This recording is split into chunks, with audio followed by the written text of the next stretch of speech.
Hello दोस्तों, आज की इस वीडियो के अंतर्गत हम आप लोगों को कक्षा 12 बायोलॉजी कुछ महत्वपूर्ण प्रश्न लेकर आए हैं जो कि बोर्ड एग्जाम 2024 की दृष्टि से काफ़ी उपयोगी होने वाले हैं।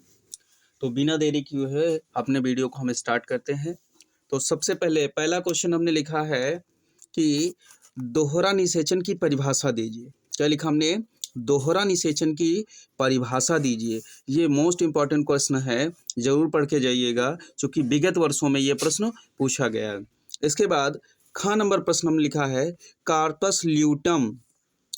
कार्पस ल्यूटिम क्या है? टिप्पणी लिखिए। तो कार्पस ल्यूटिम क्या है, इसके बारे में जरूर पढ़ के जाइए। ये भी क्या है, मोस्ट इंपॉर्टेंट प्रश्न है, विगत वर्षों में ये भी पूछा गया है। इसके बाद प्रश्न नंबर का हमने लिखा है टर्नर सिंड्रोम क्या है। तो टर्नर सिंड्रोम से क्या समझते हैं, या सिंड्रोम पर टिप्पणी लिखिए, इसके लिए आ सकता है। तो ये भी हमारे लिए काफ़ी हेल्पफुल प्रश्न होने वाला है। इसके बाद अगला प्रश्न घ नंबर हमने लिखा है उन कोशिकाओं का नाम लिखिए जो विकसित हो रहे शुक्राणुओं के पोषण प्रदान करती हैं। क्या हमने बताया कि उन कोशिकाओं का नाम लिखिए जो विकसित हो रहे शुक्राणु को पोषण प्रदान करती हैं, क्योंकि विकसित शुक्राणु किसके द्वारा पोषण प्राप्त करते हैं, इस पर टिप्पणी लिखने के लिए आ सकता है। ये बहुत ही ज़्यादा इम्पोर्टेंट प्रश्न है। इसके बाद अंग नंबर हमने लिखा है सहजीवन से क्या समझते हैं। क्या लिखा हमने? सहजीवन से क्या समझते हैं। तो सहजीवन से क्या समझते हैं, यह आ सकता है। यह सहजीविता किससे कहते हैं, तो इस पर टिप्पणी लिखने के लिए आ सकता है। इसके बाद प्रश्न नंबर 2 से हमने बनाया है, ये तो प्रश्न नंबर 1 के प्रश्न थे।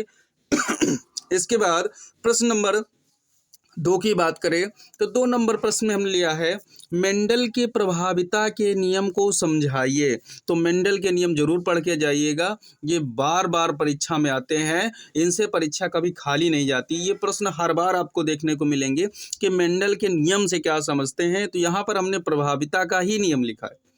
उसके बाद प्रश्न नंबर 3 हमने लिया है डीएनए तथा आरएनए में प्रमुख अंतर। वेरी शॉर्ट या शॉर्ट टाइप आंसर का क्वेश्चन ये हो सकता है कि डीएनए और आरएनए में प्रमुख अंतर लिखिए। इसके बाद प्रश्न नंबर 4 हमने लिखा है चिकित्सीय गर्भ समापन, जिको एमटीपी कहते हैं। चिकित्सीय गर्भ समापन या एमटीपी पर टिप्पणी लिखने के लिए आ सकता है, तो इसको जरूर पढ़ के जाइएगा। इसके बाद हमने लिया है प्रश्न नंबर 5। प्रश्न नंबर 5 की बात करें तो प्रश्न नंबर 5 में हमने लिखा है डीएनए अंगुली छाप पर टिप्पणी लिखिए। तो डीएनए फिंगरप्रिंट जिसको कहते हैं हम लोग, क्योंकि फिंगरप्रिंट का दैनिक जीवन में बहुत ही ज़्यादा उपयोग देखा जा रहा है। फिंगरप्रिंट के माध्यम से लोगों की जानकारी प्राप्त होती है। तो ये क्या है, वेरी मोस्ट इंपॉर्टेंट प्रश्न होने वाला है, तो इसको जरूर पढ़ के जाइएगा।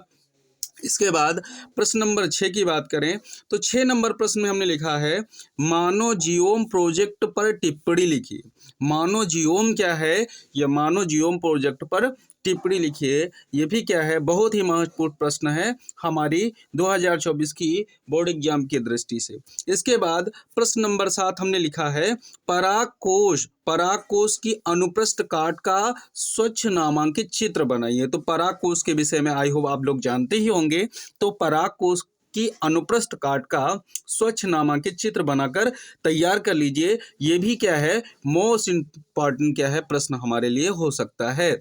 उसके बाद प्रश्न नंबर 8 की बात करें तो मानव में लिंग निर्धारण कैसे होता है, लिंग गुणसूत्र की इनमें क्या भूमिका होती है। प्रश्न नंबर 8 में हमने बताया कि मानव में लिंग निर्धारण कैसे होता है। तो मानव में हम लोग लिंग निर्धारण किस प्रकार से करते हैं और लिंग गुणसूत्र की इनमें क्या भूमिका होती है, ये प्रश्न भी आप लोगों से पूछा जा सकता है। तो इस प्रश्न की भी तैयारी अच्छे से करके जाइएगा।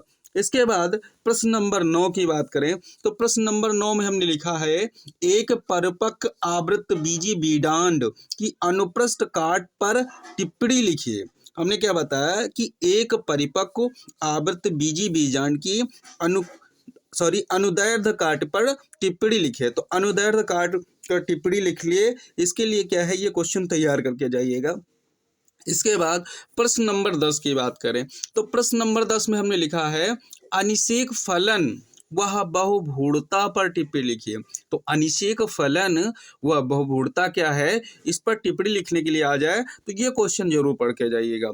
उसके बाद हमने लिया है प्रश्न नंबर 11 मानव शुक्राणु की संरचना का नामांकित चित्र बनाइए। तो मानव शुक्राणु किस प्रकार से होता है, इसका नामांकित चित्र बनाना है, तो इसकी तैयारी करके जाइएगा। उसके बाद प्रश्न नंबर 12 हमने लिया है, उत्परिवर्तनवाद को समझाइए।